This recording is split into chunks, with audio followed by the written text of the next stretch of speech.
Bonjour à tous et bienvenue dans cette conférence dédiée aux études en soins infirmiers. Aujourd'hui, j'ai le plaisir de recevoir Isabelle Bouissou, qui est directrice de l'IFSI Paris-Saint-Joseph. Bonjour. Bonjour.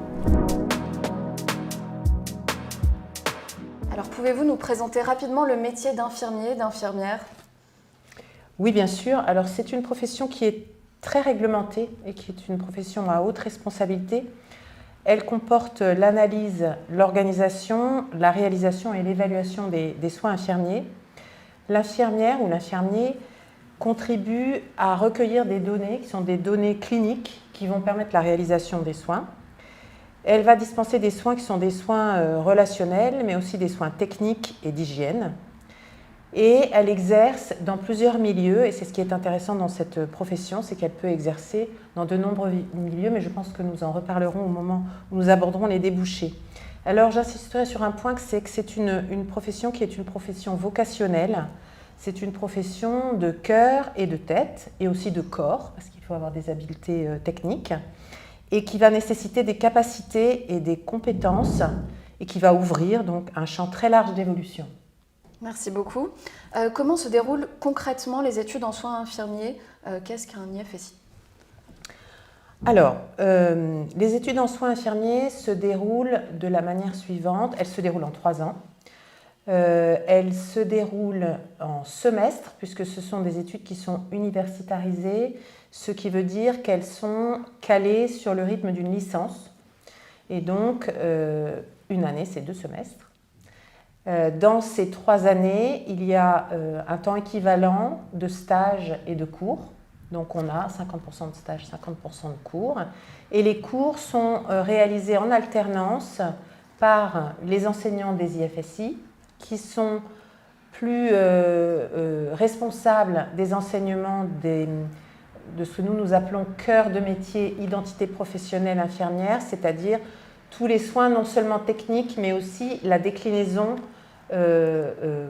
des connaissances fondamentales qui sont acquises à l'université auprès du patient.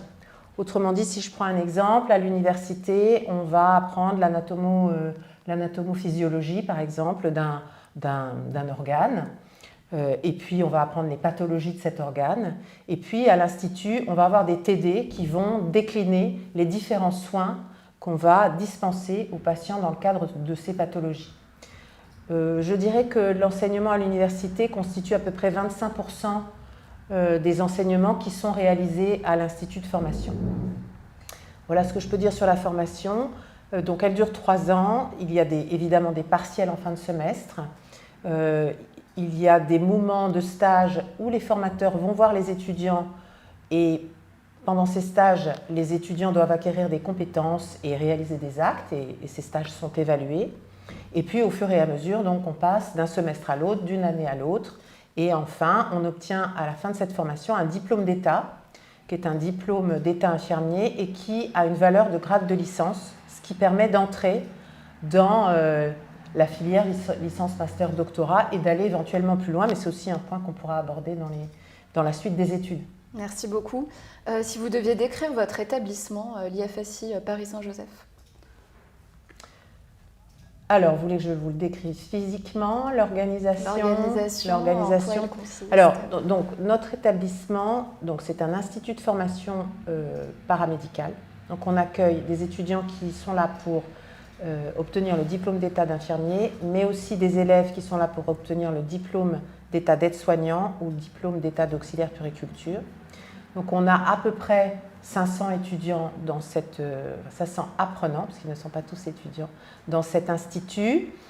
L'équipe est constituée de 30 personnes, dont 23 formateurs.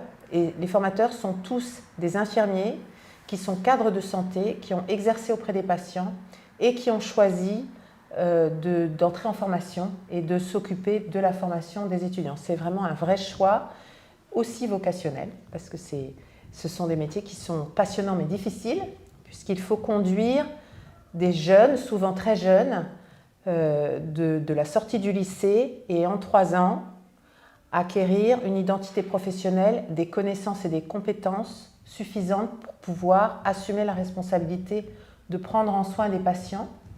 et c'est ce qui fait souvent un petit peu peur aux étudiants. Donc notre métier, c'est de les accompagner, de les coacher, de découvrir leurs talents pour qu'ils puissent acquérir ces connaissances et ces compétences.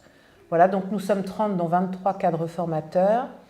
Nous dispensons des cours dans des locaux qui sont des locaux aptes à la formation, avec des spécificités que nous développons, qui sont des mises en situation, par exemple, des mises en situation par la formation, par la simulation, pour justement permettre aux apprenants d'acquérir la capacité de mettre en lien leurs connaissances et leurs compétences auprès des patients.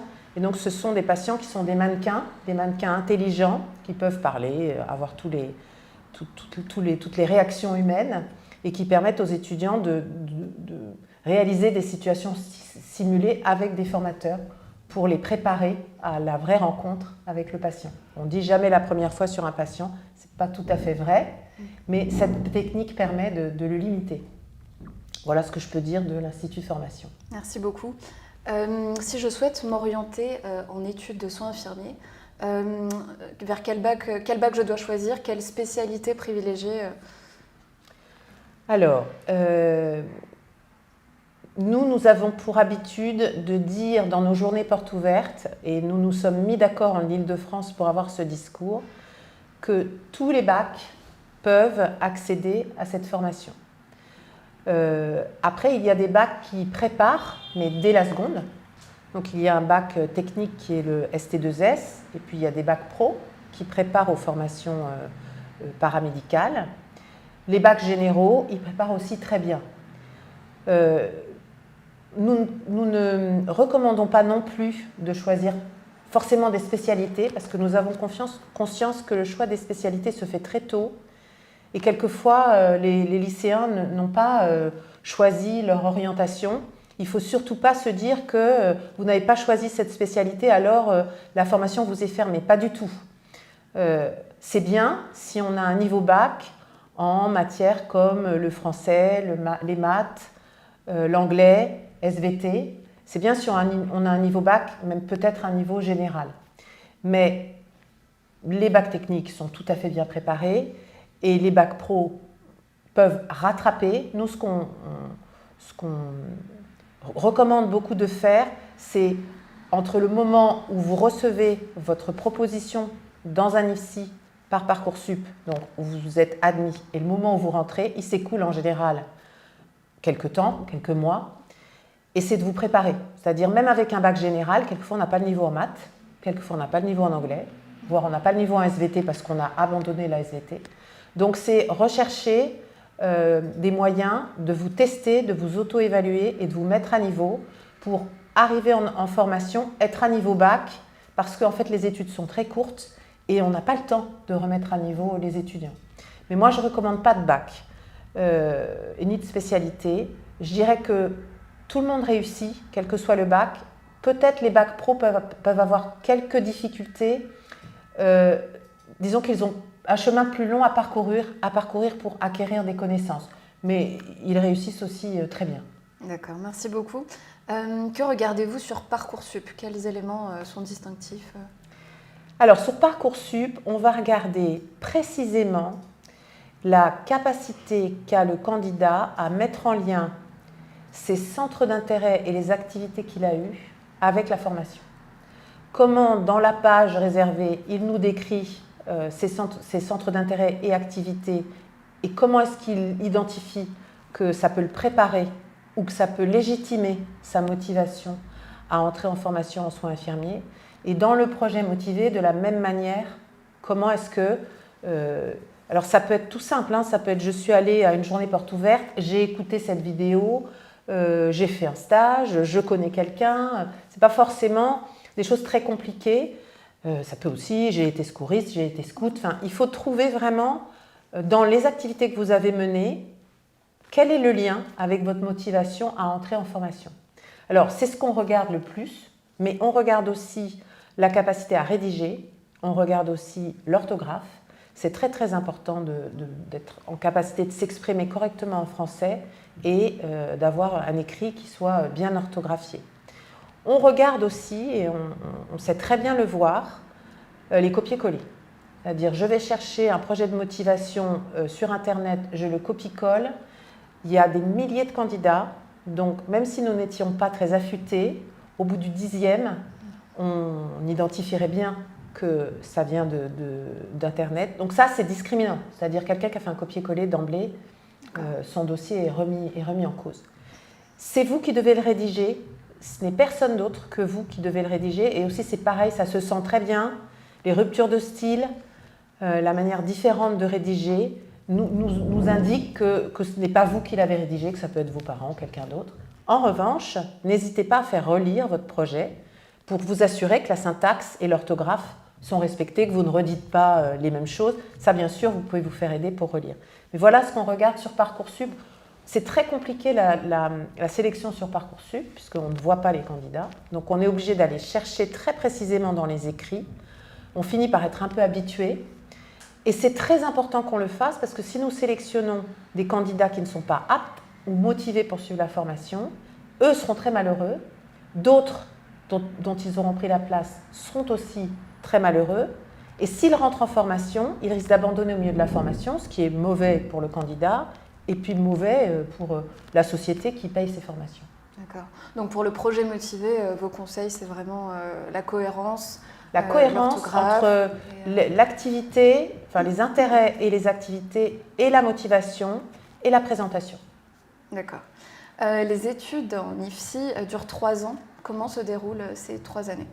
Alors, ces 3 années, elles se déroulent en semestre, avec donc en première année la moitié du temps de stage réparti en 5 semaines le premier semestre, qu'on peut qualifier d'un stage d'observation, et puis 10 semaines le deuxième semestre.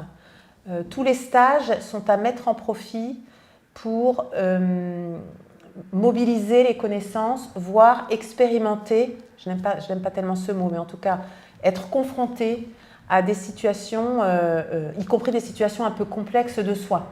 On ne commence pas par faire que des soins d'hygiène et puis ensuite des soins techniques.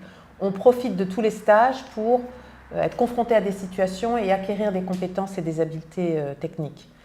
En deuxième année, il y a 10 semaines au premier semestre de stage et 10 semaines au semestre suivant. Et la troisième année, il y a plus de stages, il y a encore un petit peu de cours, mais plus de stages. Et puis il y a un mémoire de fin d'études à réaliser et à soutenir devant un jury pour acquérir, pour pouvoir le valider. Et ça fait partie des unités d'enseignement qu'il faut valider pour obtenir son diplôme. Voilà ce que je pourrais dire sur le déroulement des études. J'ai tout à l'heure parlé de ce qui est du rythme des cours théoriques à IFSI et université. Après, il y a une multitude de méthodes pédagogiques. Alors, si ce que je peux rajouter sur le déroulement des études, c'est que bien sûr, elles vous permettent d'acquérir des connaissances fondamentales en anatomie, en biologie, en physiologie. Elles vous permettent aussi d'acquérir des compétences en raisonnement pour pouvoir acquérir un raisonnement clinique qui vous permet de dispenser des soins individualisés qui sont opérationnels et qui sont sensés. C'est ce qui vous permet aussi de donner du sens à votre pratique. Et pour acquérir toutes ces compétences et pour pouvoir être légitime auprès des patients, il faut aussi se connaître très bien soi-même. Et donc, il y a un certain nombre de méthodes pédagogiques et d'enseignements qui ont trait à cette connaissance de soi-même, qui quelquefois ne sont pas... Les étudiants ne les trouvent pas très légitimes et nous disent pendant leurs études, mais enfin, nous sommes en train de perdre notre temps. Nous, ce qu'on veut, c'est apprendre à piquer, à faire des pansements et puis à connaître l'anatomie du cœur. Oui, c'est très important, mais il est aussi très important de se connaître bien pour pouvoir ensuite prendre en soin des personnes soignées qui sont elles-mêmes souffrantes et pouvoir prendre en charge leurs soins. C'est vraiment fondamental. Alors, généralement, les étudiants, une fois qu'ils sont diplômés, nous disent « Ah bah oui, maintenant on comprend, maintenant qu'on est en situation professionnelle, on comprend pourquoi vous nous avez ennuyés avec toutes ces séances qui ont trait un peu à la psychologie, à la réflexivité, à l'analyse de situation et qui paraissent peut-être moins pertinentes pendant la formation, mais c'est essentiel. » Oui, c'est ça. Concernant les enseignements, donc les matières étudiées, vous en avez un peu parlé. Oui. Quelle est la forme des rendus, des partiels Alors, la forme des évaluations ou des travaux à rendre est très diverse. On passe du simple QCM, questionnaire choix multiples, et puis on va vous questionner sur vos connaissances. Vous aurez à cocher des cases pour répondre à des questions. Bon. Il y a des évaluations rédactionnelles où on vous présente par exemple une situation de patient. Il va falloir étudier sa situation et proposer un projet de soins par exemple. Il peut y avoir des évaluations qui sont faites sous forme de travaux de groupe, des exposés. Et puis il y a des évaluations techniques, pratiques. La transfusion sanguine, voilà, on vous met en situation de réaliser une transfusion sanguine et puis c'est noté. Et donc, voilà, donc il y a tout ce champ possible de modalités d'évaluation. Ce sont des études qui sont passionnantes, mais qui sont, vous avez, je pense, compris par mon propos, extrêmement exigeantes, courtes, denses, et où en fait on n'a pas le temps de s'arrêter. Il faut tout le temps être dans le mouvement, être très assidu. Parce que, vous avez vu, on va évaluer des compétences qui sont des compétences de simple connaissance, mais encore faut-il les avoir apprises. Et puis on va évaluer sur la mise en lien de ces connaissances avec le soin, sur des habiletés techniques, sur des compétences relationnelles, de mise en situation. Donc il y a énormément de compétences à acquérir, ce qui rend cette formation, bien que passionnante, assez difficile. Merci beaucoup. Une semaine en IFSI, ça ressemble à quoi dans les études en soins infirmiers? Alors, une semaine en IFSI, ça dépend si on est en stage ou si on est en cours. Si on est en cours, en général, ce sont des horaires de cours assez classiques, on va dire 8h30, 18h, et on vient à l'université ou à l'Institut de formation en soins infirmiers, ou encore en distanciel, directement en lien avec l'enseignant ou en distanciel enregistré. Et on assiste à des cours, on participe à des cours, à des travaux de groupe, à de la recherche, à des ateliers de formation par la simulation, voilà, un certain nombre d'activités. Et puis le soir, on rentre chez soi et on travaille. Quand on est en stage, alors là, on suit normalement le roulement du tuteur. Donc on peut avoir un roulement qui commence à 7h, un roulement qui termine à 20h, un roulement qui est de nuit, un roulement qui prend en compte les week-ends. Bref, on a une vie de professionnels, en tout cas de stagiaires en stage en suivant le roulement. Et on se voit normalement attribuer un professionnel, donc une infirmière ou un infirmier, qui va être chargé de la formation des stagiaires et qui va faciliter, mettre en situation pour que les étudiants qui sont dans son service puissent acquérir les compétences qu'il peut y acquérir, puisqu'on n'acquiert pas les mêmes compétences dans tous les services. Et à ce titre, les stages suivent un parcours. Et il y a 4 typologies de stages obligatoires. Donc il faut que les étudiants aient effectué un stage dans les 4 typologies, c'est-à-dire en médecine-chirurgie, donc les soins aigus, en soins longue durée, donc voilà, ça parle assez bien, en lieu de vie. Alors les lieux de vie, ça peut être la médecine du travail, ça peut être la prison, ça peut être la médecine scolaire, enfin voilà, c'est ce qu'on appelle les lieux de vie. Et puis en soins de suite et réadaptation. Donc au moins on a un stage dans chacune de ces typologies. Et après, en fonction du projet professionnel de l'étudiant, il peut essayer d'orienter son parcours de stage. Admettons que je sais que je veux devenir puéricultrice. Voilà, je peux essayer d'orienter mon parcours de stage avec l'aide de la coordinatrice de stage qui est chargée de trouver les stages, et même moi en cherchant les stages, pour être plus dans des services qui vont me conduire à me préparer à cette spécialité. D'accord. Quelles sont les difficultés rencontrées par les étudiants durant ces études? Alors, je vous ai dit, c'est une profession à choix vocationnel. Bon, je sais qu'on n'aime pas trop ce mot aujourd'hui, mais c'est réellement une profession à choix vocationnel. Quand on a 17 ans et demi, 18 ans, on peut avoir la vocation chevillée au corps, mais quelquefois, on ne sait pas trop ce qu'on a envie de faire. Et puis cette formation, on l'a choisie parce que quelqu'un vous en a parlé, ou parce qu'on ne sait pas trop quoi faire. Et ça, c'est une vraie difficulté parce que c'est une formation qui est très professionnalisante. Très vite, les étudiants sont mis en situation et sont confrontés à des situations de soins qui sont assez émotionnellement difficiles à gérer. Donc, ça peut être une difficulté. C'est d'autant plus une difficulté si les étudiants n'ont pas sérieusement travaillé pour acquérir les compétences et n'ont pas correctement préparé leur stage. Donc c'est ça la difficulté première, je dirais, c'est que très vite, il faut se rendre compte qu'il faut travailler beaucoup pour acquérir des compétences, pour acquérir des connaissances et ne pas se retrouver en situation de commencer un stage avec des lacunes, ce qui peut être acceptable, accepté dans les premiers stages, ce qui l'est de moins en moins au cours de la formation, et ce qui peut rendre le stage extrêmement difficile parce que les attentes des professionnels se confrontent avec les lacunes ou les incompréhensions des étudiants, et quelquefois ça se passe difficilement d'un point de vue émotionnel, et c'est là où on entend parler, et je pense que je ne suis pas la première à en parler, parce que c'est très médiatisé, de maltraitance en stage. La maltraitance en stage, alors il y a des gens qui sont des vicieux, hein, ça existe partout, mais globalement, ça vient d'une incompréhension entre les attentes du terrain de stage et ce que peut donner l'étudiant, et la manière dont il s'y est préparé. Donc c'est une vraie difficulté qu'il faut que les étudiants comprennent très vite, mais moi je comprends très bien qu'à 18 ans, ma vie, c'est pas apprendre mes cours. Ma vie, c'est autre chose. Je suis content d'être à l'université, j'ai quitté le lycée, j'ai envie de faire autre chose. Il faut arriver à trouver un juste milieu entre la vie universitaire, la vie estudiantine et cette formation qui est très professionnalisante et très courte. Maintenant, c'est une formation courte, mais on peut rattraper, repasser des évaluations, redoubler des années. Bon, c'est pas souhaitable, mais c'est pas parce qu'on n'a pas compris dès le début qu'au moment où on a compris, ça va bien se passer et on va pouvoir terminer sa formation. Et donc les expériences en stage sont assez déterminantes sur la poursuite d'études oui, ou non. Oui. Et sur la spécialisation également. Alors pas forcément. D'accord. Mais pas forcément. Oui, c'est sûrement les stages qui orientent la spécialisation. Il y a aussi ce qui oriente la spécialisation, c'est le besoin de travailler. Parce qu'après, pour se spécialiser, il faut prendre un petit peu de temps en plus et c'est de l'argent. Bien sûr. Alors un mot sur la passerelle aide-soignant-infirmier.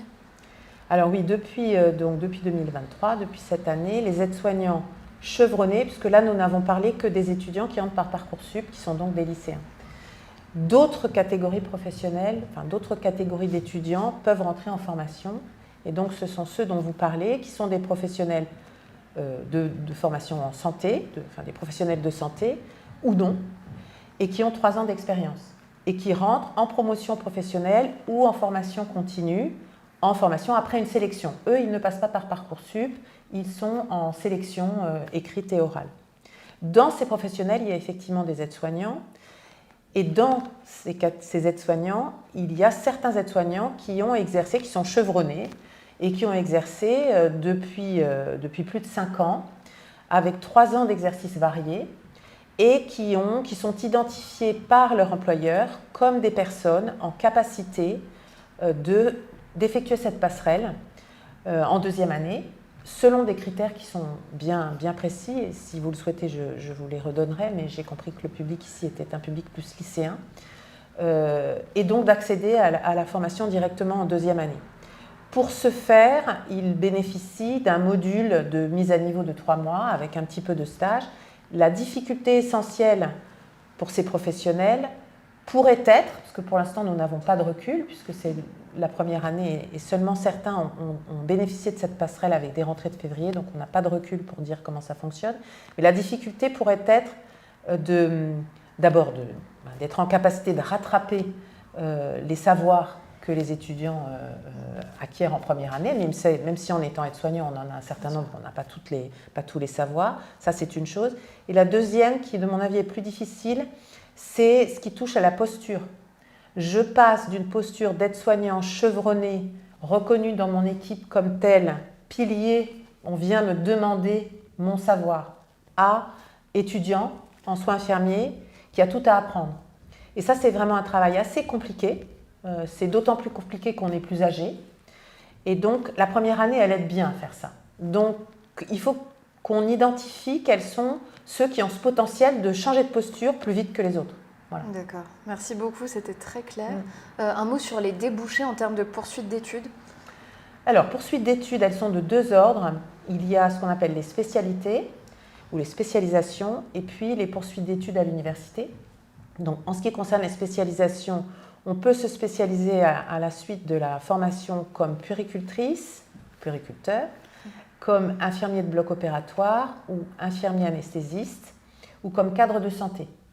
Alors pour accéder à ces spécialités, il y a des spécialités qui sont directement enchaînables après le diplôme. Donc vous faites votre formation, vous avez votre diplôme et vous pouvez être sélectionné, parce qu'il faut passer une sélection pendant la 3e année pour accéder. Donc c'est les spécialités de puéricultrice, puériculteur, d'infirmière de bloc opératoire. Là, on peut accéder directement et ce sont des spécialités qui se font pour les infirmiers de bloc opératoire en 2 ans maintenant et pour les infirmiers puériculteurs en 1 an. Pour entrer en spécialité d'infirmier anesthésiste ou de cadre de santé, il faut avoir exercé un certain nombre d'années, de mémoire c'est 5 ans, et passer une sélection pour pouvoir faire cette formation. La formation d'infirmier anesthésiste c'est 2 ans et la formation de cadre de santé c'est encore 1 an. Et puis il y a la voie universitaire, puisque je vous ai dit que cette formation donne accès à un grade de licence, donc cela veut dire qu'on peut postuler pour des masters.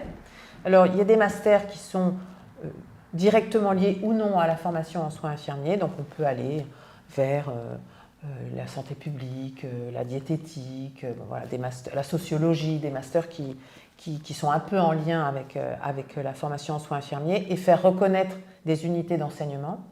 Et puis on peut aller en master de pratique avancée, qui est donc là un master qui est vraiment spécialisé pour les infirmières et qui permet de valoriser, de passer un master en pratique avancée à l'université.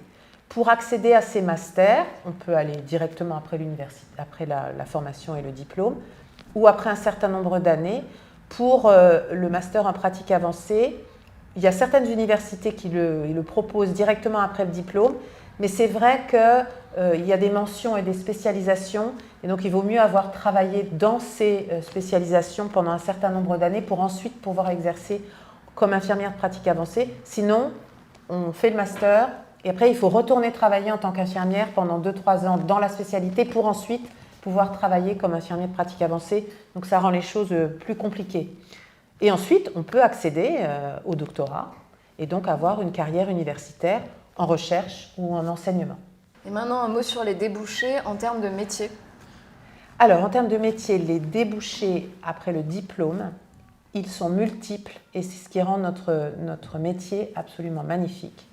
Puisque déjà, en tant qu'infirmier ou infirmière, à chaque fois qu'on change de service, on change de métier. Donc, il faut réapprendre. Et c'est pour ça que les instituts de formation sont aussi là pour vous apprendre à apprendre. Mais c'est déjà un débouché magnifique. Après, il y a des débouchés qui sont des débouchés hospitaliers ou hors hospitalier. Et donc, on peut exercer, je l'ai dit un peu tout à l'heure quand j'ai abordé les stages, on peut exercer en médecine scolaire, en médecine du travail, on peut exercer en milieu carcéral, on peut exercer en humanitaire. Voilà. Et on peut s'engager dans les évolutions professionnelles dont j'ai parlé tout à l'heure.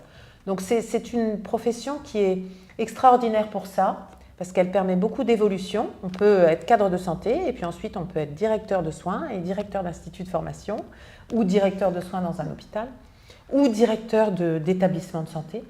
Vraiment, il y a un vaste choix, et il y a aussi une possibilité beaucoup de s'adapter à son rythme personnel. C'est-à-dire, je vais prendre un exemple, on sort du diplôme, on est jeune, on a envie de se donner tout à son métier, et puis on aime beaucoup la technique. Alors on va être en réanimation, on va être de nuit, de jour, et on va donner beaucoup de temps à son activité professionnelle. Et puis après, pour une raison ou pour une autre, on n'a plus envie de travailler du lundi au vendredi, d'avoir ses week-ends. Ben, en fait, c'est possible, on peut aller en consultation, on peut aller en milieu scolaire.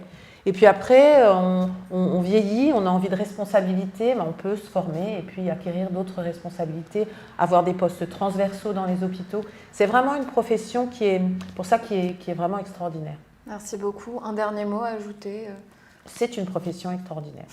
Merci beaucoup Isabelle. Je vous en prie. Merci à tous d'avoir suivi cette conférence et à bientôt sur Totis.